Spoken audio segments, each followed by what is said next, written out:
This is the place where real dialogue matters. Make some noise for that sound, man. It is time to take flight with Audio Airstrike. This is Audio Airstrike. I'm your host, Everett Hall-McNeill. Thank you for joining us. Let's get right down to these topics. I'm riding solo dolo today, so we got a lot to cover, a lot to discuss. It's been an eventful week in terms of the world of pop culture, so let's get right down to it. A lot of fans are in outrage today. And no, I'm not talking about Game of Thrones. We'll talk about that later. We are talking about the fact that Robert Pattinson has been scheduled to play the next Batman. Yes, he will be stepping into the role of Bruce Wayne in 2021 as the Caped Crusader himself. So, the first thing that people said, right,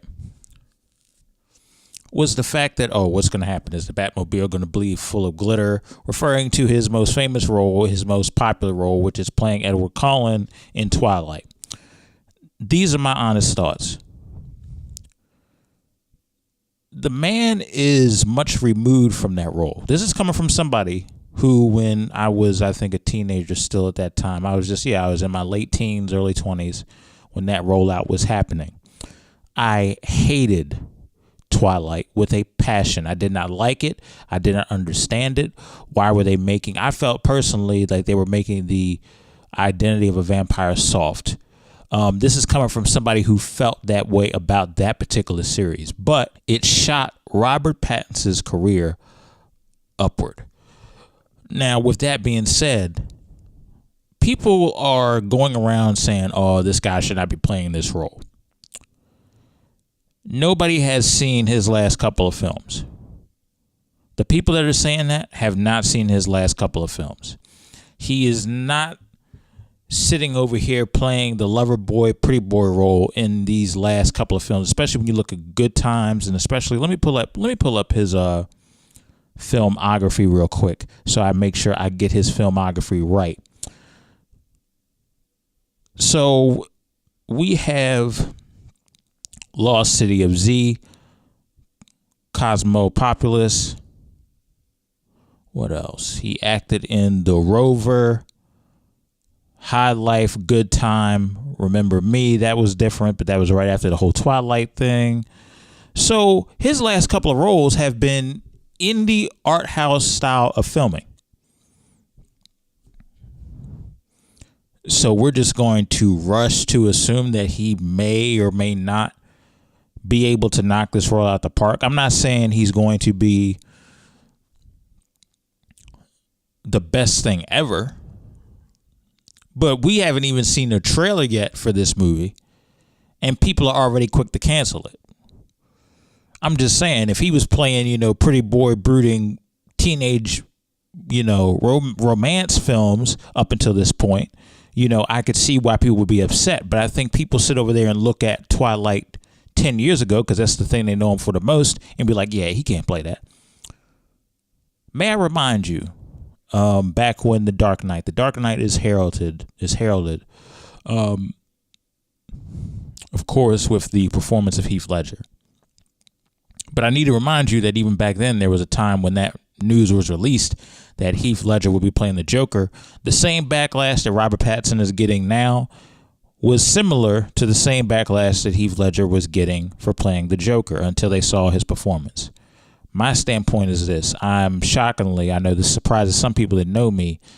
I remain open-minded as to what he's capable of doing with this role. We are probably going to get a much younger Bruce Wayne because, truth be told, yes, he's in his early 30s, but the dude still looks like he's about 25 to 28 years old. So it's interesting to me as to what he's going to do to prepare this role. This is a darker role. He has, looking at him, he can pull that darkness off. And I'm not talking about the Twilight films. I'm just talking about looking at him in interviews, looking at him in real life. There are certain things he does with his facial features that could give off this darkness inside that Bruce Wayne has felt all these years. He can, attach himself to that easily, I think. I'm going to remain open-minded about this. I'm going to remain open-minded about what he's capable of doing. And it's going to be interesting. I think this is very, very interesting. people who are canceling it quick without seeing a trailer, I think that people need to see the trailer first before they try to cancel or criticize. That's just me. I mean, we don't know. This may be something he completely wows us. You know, Ben Affleck was getting flack for stepping into the Batman role. You know what I'm saying? I mean, in my personal opinion, I think, and this is no shot to Val Kilmer or any of that, but Val Kilmer was not my favorite Batman at all. I was not happy with how he acted the role. I was not happy with, his version of what Batman was. You know what I'm saying? That was, that's just how I personally felt. Nothing against Val Kilmer, but we are talking about, the Bat Nipple Joe Schumacher movies. So what do you expect? It's one of those situations where we have to just be open-minded and see what he's capable of doing instead of just rushing to the gun saying, oh, this is trash. So, let's see what he does underneath the cowl. Let's wait for a trailer. Let's see what he does. I'm kind of interested to see what he's going to do to mentally prepare himself and also physically prepare himself. He doesn't work out that much. So what Batman are we getting? Are we getting more of an athletic swimmer build Batman? Are we getting a muscle bound Batman? Exactly what type of Batman are we going to be getting? Is he going to be more stealthy, more athletic swimmer build? I don't know. It's going to be interesting to see what he does to mentally prepare for this role and also what he physically does to prepare for this role. So it's going to be interesting. I think it's going to be interesting to see what he does in 2021 as Batman. So it's going to be interesting. We have Ryan Reeves directing, so we'll see how this goes. All right, now speaking of more Bat news, we got the trailer for the Batwoman series that will be released on the CW. My thoughts are this. I saw it. I have no problems with it from a cinematography standpoint. I mean, it kind of follows the look of most CW, DC Universe series type of shows. I feel like that they did a good job establishing the character, what her motivations were. My only problem is you can't in a trailer, and let this be the case. I'm just looking at the trailer. I will go and give it a chance to see what is going on from a series standpoint as to what's going on. I will look into that and see what's going on with that. However, when I'm looking at the trailer and I'm seeing the role that Ruby Rose is playing, and she is basically taking everything that Bruce Wayne has worked on, his life's work, and then saying at the end of that trailer, a man cannot take credit for a woman's job. You can't have her say that and then moments before she says that, have her just take a man's life's work. That the way that was edited and put together, I disagree with that. I think if you're gonna do something like that, you have to do something where she doesn't come off as jealous. She doesn't come off like she is just taking somebody's livelihood or taking somebody's life work. You have to do it in a way. I would have done the trailer like this. She comes into Gotham. She's inspired by what Bruce, her cousin, has done, and she wants to take up the mantle while Batman Bruce Wayne is away. Like, she steps in and she makes her cousin proud. That would be more of a better angle. You know what I'm saying? That would be more of a better angle. That's just something that I would like to see. I felt that was a huge disconnect for me, for her to take his life's work and then say at the end, almost like a diss, almost like a campy diss to kind of like show women empowerment, but also like, I'm not going to say degrade is a strong word, but kind of throw a shot at men. Like, it's just, I feel there are better ways to uplift women without doing the typical men digs that we've seen in trailers lately. So it's just, it's just a little eensy weensy, tidbit. I would recommend that angle rather than what I saw. I mean, outside of that, everything was good. From a cinematography perspective, good. Lighting, I had no problem with. Goes right along with the style of Gotham, of what Gotham should be.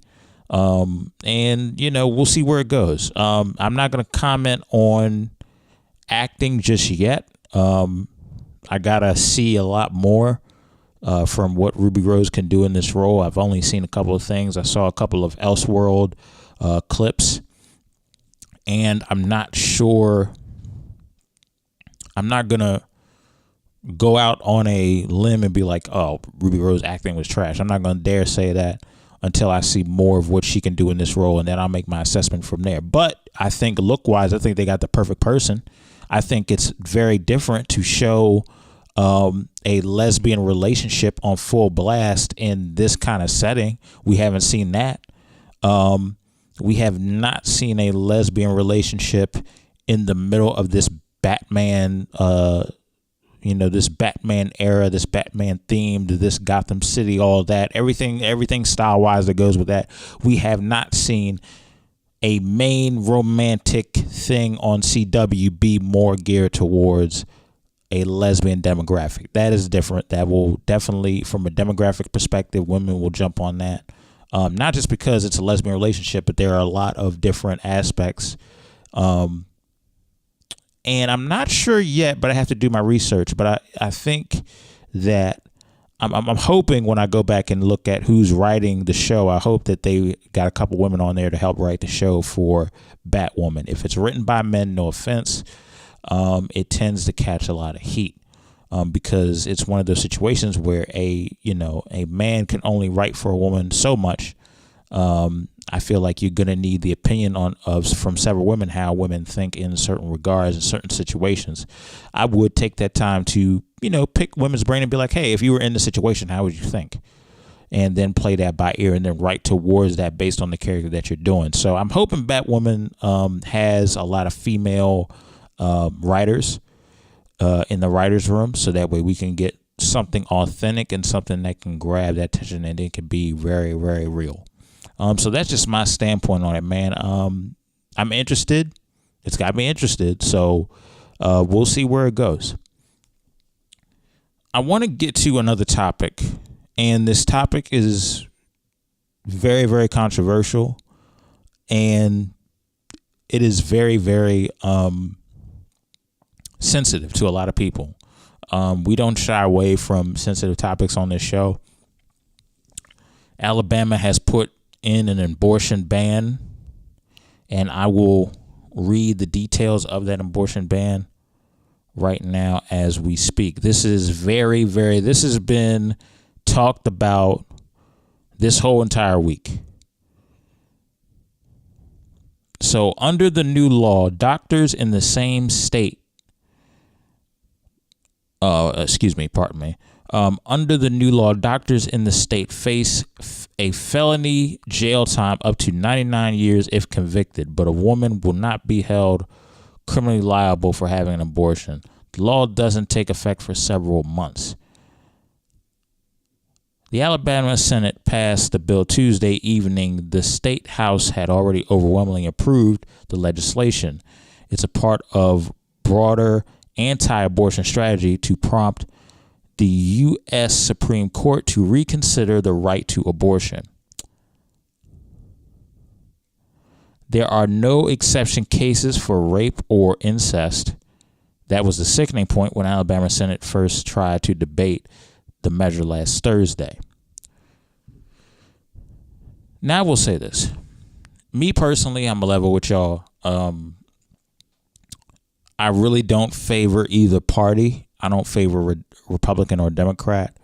I did vote Democrat at times in the past.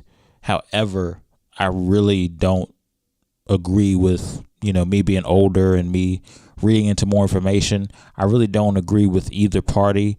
I feel like the people that suffer are really the citizens. You know what I mean? I really do. No matter who's in office, no matter who does what, no matter what party they're from, I feel like we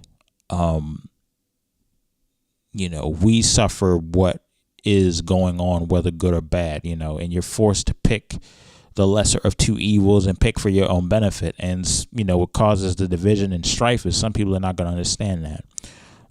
So that's just my political views on, my generic quick hot take on my views on politics. However, when it comes to abortion, I am not in favor of abortion. I do believe that every child deserves a chance to live.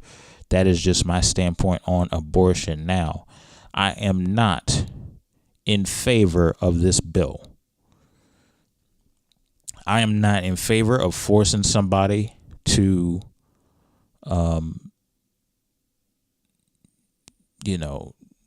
do something, or what's a way I could put this better? Because I have to be sensitive, because I have both men and women that listen to this show.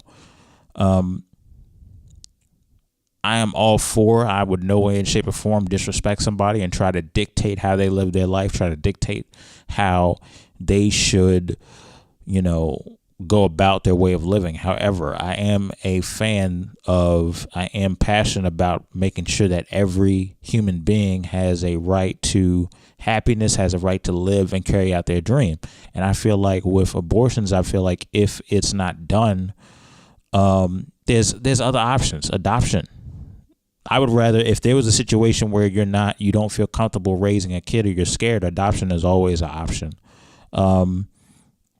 But when it comes to abortion, this abortion ban is a little bit too far. All you're going to do is going to force people to do reckless decisions. It's like going to a Christian school and telling them and being very strict, saying you can't do this, you can't do that, you can't do this, and here's why this is wrong, and you start demonizing it instead of telling them, look, this is what the process is. These are the effects of that process. This is your choice if you want to do this, but you have to be comfortable with this very life-changing decision. That's how the approach should be. When you have a government coming in and dictating, or a state coming in and dictating something, a harsh ban on something, it's only going to make people do it even more. So it's one of those situations where we have to be sensitive to everybody's predicament. I would recommend, me personally, I am not a fan of abortion. I feel like every life should have a chance to carry out their dream. My thing is, I just don't agree that somebody or a group of people should be telling women what to do with their bodies. The approach should be different. The approach should be more consoling. The approach should not be abrasive. The approach should be, I know you want to have, for those women who do want to carry on with an abortion, it should be, look, this is the process that we do, but however, these are the pros and cons to, if you do this, you may have loss, remorse, or something of that nature. That's just, that needs to be the language that we need to have, and that's the language that we need to carry out. It's rough, it's a sensitive topic, because as a man, there's been something on my mind that has been troubling to me, and I would like to get other people's opinion on it. For those of you who want to comment below and have a respectful conversation on it, we can do that, but these are my thoughts. I think it's very disheartening and wrong to tell a man, you don't have the right to talk to me. You don't have the right to talk about abortion. You don't have the right. You don't have a say in the abortion process. You're not the one carrying this thing for 9 months. These are the comments that I saw on Facebook and other streams of social media. And it's very disheartening to me, because whether anybody likes it or not, it takes two people to make a baby, a man and a woman. And I know there's other methods, but the natural way is a man or a woman.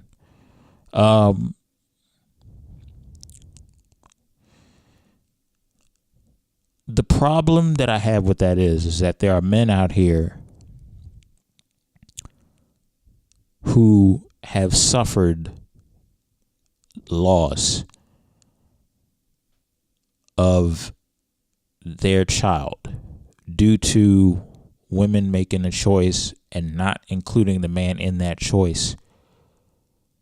And they went through an abortion and did not tell the man. You know, not every guy wants to step out here and just step out on a marriage or step out on raising a kid. You know, not every man is like that.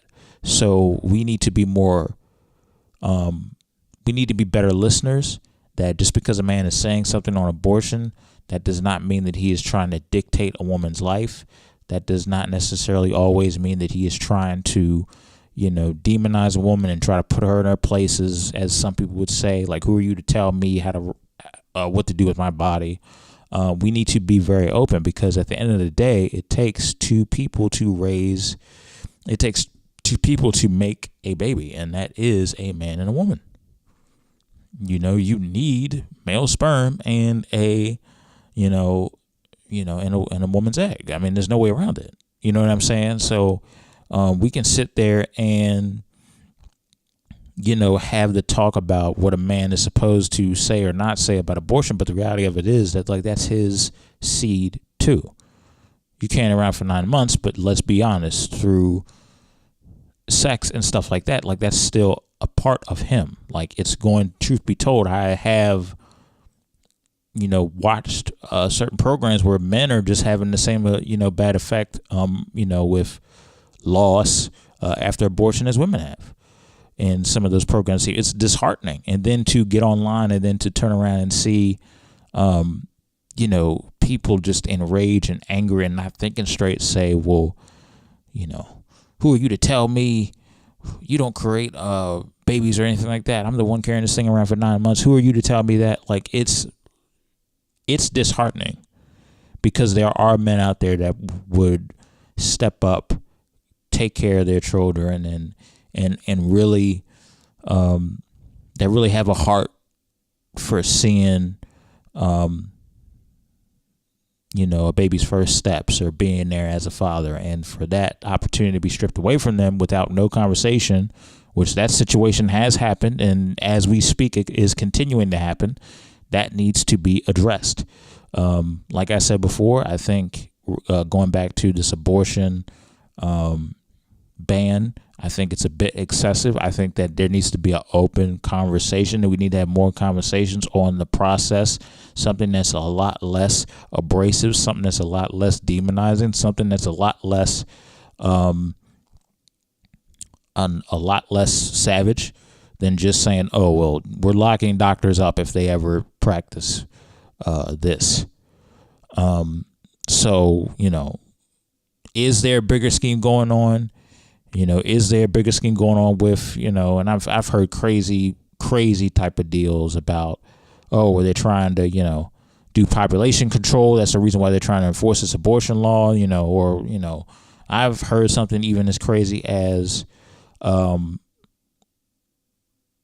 this is how, I'll do more research on it, but I've heard even something as crazy as the reason why they're trying to force this abortion ban is because they realize that, amongst races, that in 2042 or 2032, that majority of this country will be made up of brown people, making people those of European descent a minority. I want to do my own research before I co-sign any accusations of that nature. I think when I hear stuff like that, and I would recommend you guys do that too, when you hear crazy stuff like that, or if it sounds crazy, I would go research it, so that way it's concrete. You know what I'm saying? So that way you're getting, you can see it with your own eyes instead of leaning on to a personality's perspective. And it's not a diss to anybody, but when I hear certain things now, I would rather research it myself than to sit over here and regurgitate something that I don't even know is true. And that is something that we all need to grow in. And when it comes to this abortion ban, we need to have this is one of those topics. We need to have a conversation and dialogue on what is going on, how does this affect both sides, and what are some positive solutions that we can do.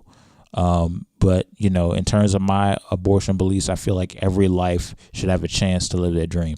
And that's just my standpoint on that. So, yeah, just praying for everybody who's involved. For those of you who have dealt with abortions, and those of you who have know somebody who has dealt with an abortion or feeling passionate about this issue, keep them in your prayer. Be open to them. Be open to giving them advice. This is not an easy topic to discuss. Show them that compassion, show them that love, try to, be open-minded and try to get an understanding as to where they're coming from. And if anything else, if for those of you who feel the way I feel about abortion, I would recommend adoption. Honestly, I would strongly recommend adoption. Adoption would always be a better choice than abortion to me. That's just my standpoint. I'm not trying to demonize anybody. I'm not trying to talk down to nobody. Men, women, child. I'm not trying to talk down to nobody. I just feel like every child should have that right to live their dream and get a chance at life. We only get one go around. I'm thankful to be alive and do this podcast for 88 episodes now. You know what I'm saying? But if my life got cut short, would I be even, doing the short films that I'm doing now? Would I even be doing the podcast I'm doing now? We got to think in that regard. I know everybody's situation is different. I know certain things happen. I know that there is rape cases, there's incest cases and stuff like that nature. But we do have to be very mindful that this is, what's being sacrificed here. And this is just my opinion. I'm not trying to implore my opinion on everybody. Y'all can think what y'all want to think. But from my perspective, a innocent life is at risk. That's just me. I'm not demonizing anybody. I'm not trying to come at nobody any type of way. I'm just giving out my honest thoughts and my standpoint. So, regardless of that, I do keep everybody in that situation, how they feel passionately in the hurt and different stuff of that nature. My heart goes out to you guys. So I hope that gets resolved. I hope that we find some type of clarity. I hope we can move forward and figure out a better, more peaceful way of doing things. Now, to switch it up, I'm going to get into DJ Khaled and the new album that's out, Father of Asahd. So it was released this past Friday. The features include Jay-Z, Beyonce, Cardi B, Nas, SZA, Travis Scott, Lil Wayne, Future, Post Malone, 21 Savage, Chance the Rapper, Big Sean, and a plethora of others, including Justin Bieber. Now, let me pull up this track list. A couple of tracks that have stuck out. Let me say this about the two tracks. The intro, the beginning track, Holy Mountain, and then Holy Ground at the end. The tracks that feature Buju weren't my favorite tracks, to be honest with you. I know Khaled is a fan of reggae and stuff like that. I know he's a fan of Buju and stuff like that. I don't really know these guys that well. I just didn't like this. For my personal opinion, no disrespect to the guys, those were my two least favorite tracks out of the whole entire album. Like I would probably skip those. But that's just me, you know what I mean? So I don't listen to that much reggae, to be honest with you. I don't listen to that much that style of music. If you put in Bob Marley, maybe, but I just don't listen to that style of music. So when I hear it come on, it just doesn't have that impact on me as if I grew up listening to reggae. You know what I'm saying? So, so these are my thoughts about the album. I'm just going to go down the track list. Wish Wish is a good club record. Really, it ain't really till you get to like 4, Just Us featuring SZA, and then into track 10. So the best of this album, track 4 through 10, is the backbone of this album. Literally. I did not skip not one time between track 4 through 10. You got your club records on here. You got your emotional tracks on here. You got a little bit of everything. You got your club record. You got your pop record. You got your You know, you got your what you got? You got the street banger on here. Like, you know, DJ Khaled did a phenomenal job. I would put this album over Grateful. I'm comparing DJ Khaled to DJ Khaled. I'm not comparing him to any other, you know, person. You know, let me go through this track list real quick. We have Just Us by SZA. Great. Track was great. You Stay was all right. I wasn't big on it, to be honest with you. That was the track featuring Meek Mill and J Balvin and Lil Baby. You know, it was all right. You know, it's not a track I would skip over. Celebrate featuring Travis Scott and Post Malone. That will be heard between that and the SZA record. That will be heard in clubs. Then we have the Emotional record, Nipsey Hussle. I think his last feature, if I'm not mistaken, unless something else comes out, it's Higher with Nipsey Hussle featuring Nipsey Hussle and John Legend. The visual for that is great. The feeling for that is great. A real tearjerker. You know, rest in peace to Nipsey Hussle. The marathon continues still. Big Boy Talk featuring Jeezy and Rick Ross. For those of you who love these two, this record was tight. Definitely, this is something you're gonna put on repeat. It featured two singles that were already out that he put on the album. Top Off featuring Jay-Z, Future, and Beyonce.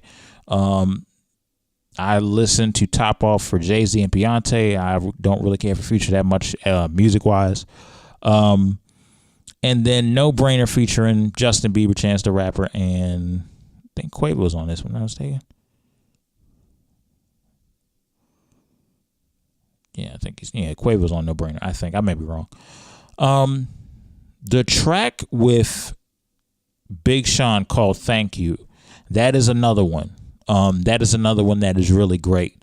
Definitely one of the most authentic verses I've heard from Big Sean in quite some time. So that's really good. Really good verse. I love the whole vibe of that record. It's really nice.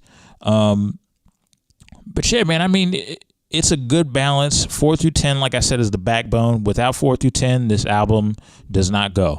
You know, there are certain tracks in there that make this album stand out and be great. Wish, Just Us, Celebrate, Higher. Let me see what else. A Big Boy Talk, in my opinion. Thank You. Like, those tracks is what separates Father Asahd from Grateful and also DJ Khaled's other albums. You know, that's just from my standpoint. I would give the album a solid, let's see, out of 10, I would give it a 6. The reason why I'm giving it a 6, I know people are sitting there looking at me like, you like the album, but you're giving it a 6. No disrespect to DJ Khaled, but this is one of them situations where it's a compilation of different artists. You know, DJ Khaled is more of a producer. He's producing these beats, and you know, he's putting stuff together. He's coordinating. You know, this is what we expect from a DJ Khaled album. This isn't like, you know, Travis Scott puts out an album, but Travis Scott is singing and rapping on the album. You know, if DJ Khaled was known for doing his singing and his rapping, but he's more known for being a DJ and putting these compilation records together, you know, I would probably have given it a 7 or a 7.5 even. But I'm going to give it a 6 because, you know, DJ Khaled is an artist, don't get me wrong. But it's kind of like, how could I put this? He's the Kirk Franklin of hip hop, basically. Like, that's what DJ Khaled reminds me of. Like, he knows how to coordinate stuff well. He knows how to find hits. He's paid his dues. He's an awesome DJ. He deserves everything he's getting. This is not a hate. But to me, he comes off like the Kirk Franklin of hip hop, and it's genius. You make hit records and you get people on them, and then this is your album. It's genius. You are a heck of a DJ, dude. You have paid your dues and you have paved the way for other people, dude. Nobody has forgotten that, and you have helped out a lot of people. So I think he deserves every bit of success that he's getting. You know, it's just, you know, from my standpoint, like if I'm gonna rate you, if I'm going to give you that 7 or that 6.5 or that 7, like, you got to be able to sing and perform on your own record, not just add ad-libs every time. You know what I'm saying? That's just me. That's just my, my stance on that. No hate, you know what I'm saying? It's just, just principles. That's all. But yeah, man, this Father of Asahd is definitely an album to get. Definitely an album you can play. Definitely a soundtrack for the summer. Definitely some hits on there you can play again. I think the best one, the one that is a single is definitely Just Us featuring SZA. People are going to be playing Higher because that's Nipsey's last feature. And also with John Legend, How Can You Not Go Wrong? And I think people are going to be playing, what else is another one people are going to be playing? People are going to be playing, I think the Streets will be playing Big Boy Talk. That's just my standpoint. And I think you will hear Celebrate featuring Travis Scott and Post Malone, and more so in the club. And I think you'll be hearing Wish Wish, the Cardi B and 21 Savage record, not only in the street, but in the club. So you got a balance of a lot of stuff. So, I mean, it's going to be awesome, man. I mean, go listen to the album. Let me know what you think about it. I gave it a 6 out of 10. Let me know what you think about it. All right. Moving on. And I want to talk about Game of Thrones. And I'm not going to sit over there and do a deep dive on a review of the entire season. I want to talk specifically about the outrage that passionate fans are feeling across the world. There has been a petition with over 100,000 people. They want the entire last season rewritten.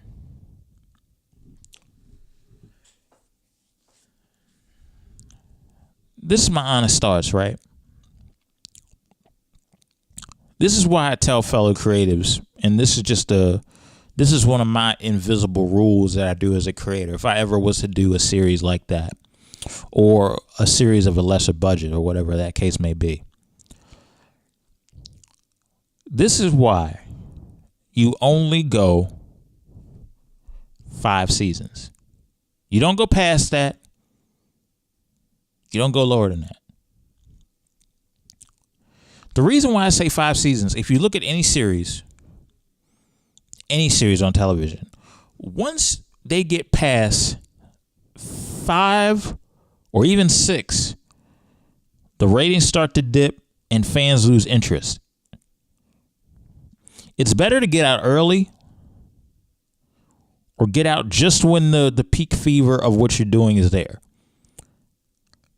I may catch heat for saying this. I think they should have took their time more with these episodes. I think they should have took their time to really look at what George R.R. Martin was doing. And I think they should have took a lot more time to really think about, okay, how can we have a good payoff here? It seems the payoffs in this season of Game of Thrones have been not as fulfilling as compared to other seasons. That's the general consensus that I'm getting from diehard fans. And these fans are livid. These fans are pissed. Let me look at these. I mean, it's just, I'm a casual. I just pulled up because of the hype and everything like that. I literally just decided, all right, let me see what this Game of Thrones hype is all about. And to come in and look at this, right? And to see what's going on. And these are the showrunners. So the showrunners are catching the most heat out of anybody. And that is D.B. Weiss. And that is David Benoit. I hope I'm pronouncing that right. And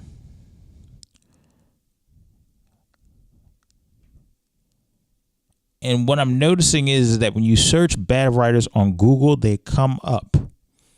That is how much flack they've gotten, that people are sitting over there roasting these two for the way that this particular season of Game of Thrones has been horribly written. This is why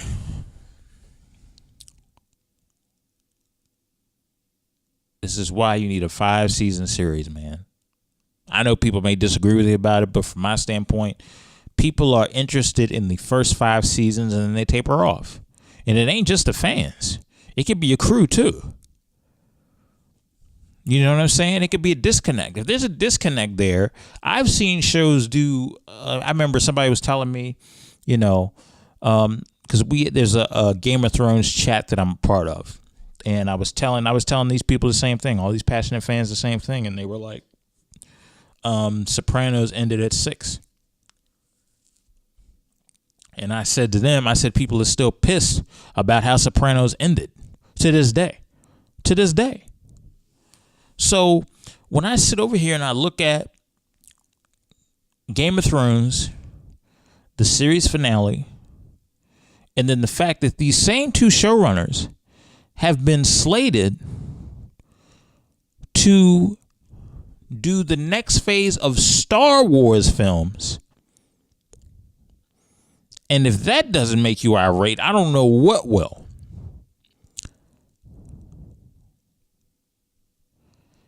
That is scary, because now you got a pissed off fan base that doesn't want nothing to do with these two. They feel like they wasted years of investment in watching each and every episode leading up to this.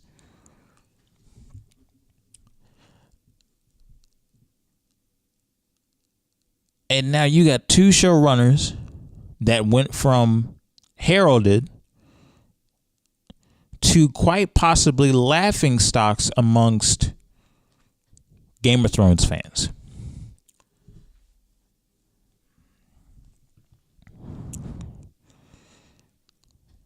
Like I said, this is not going to be pretty how this ends.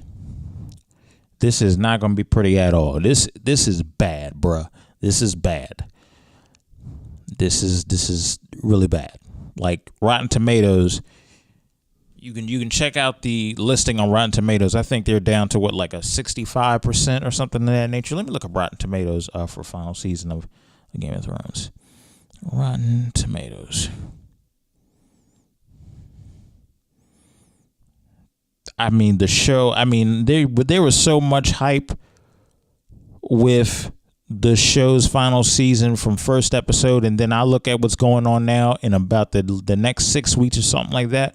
I'm like, oh my God, what in the world happened? So the first episode, Winterfell, air date April 14th, 2019, got a 92%. The second episode, A Night of the Seven Kingdoms, air date April 21st, 2019, got an 88%. Episode 3, The Long Night, April 28th, 2019, 75%.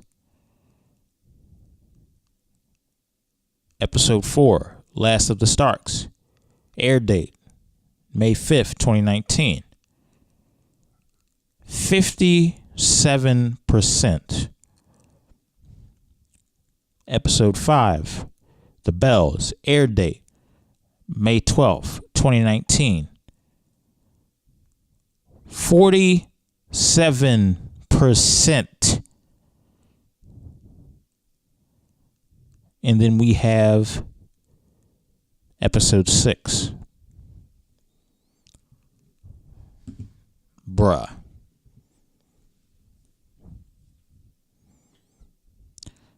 People, creatives, let this be a lesson. If you're going to write something, and if it's based off a book, make sure that you sit with the book author. If he has not completed his work up until this point, get his input and make sure that the characters, how they are built up, that arc finishes strong and not weak and jarred. That's what has to happen. You can't have stuff like this. These fans will be in a riot. These fans feel like they wasted 8 or 9 years. So that's where I stand at, man. I'm really, I feel like this series finale is going to be a car crash that I can't look away from. That's what I feel like this is going to be. So it's going to be interesting to see what happens.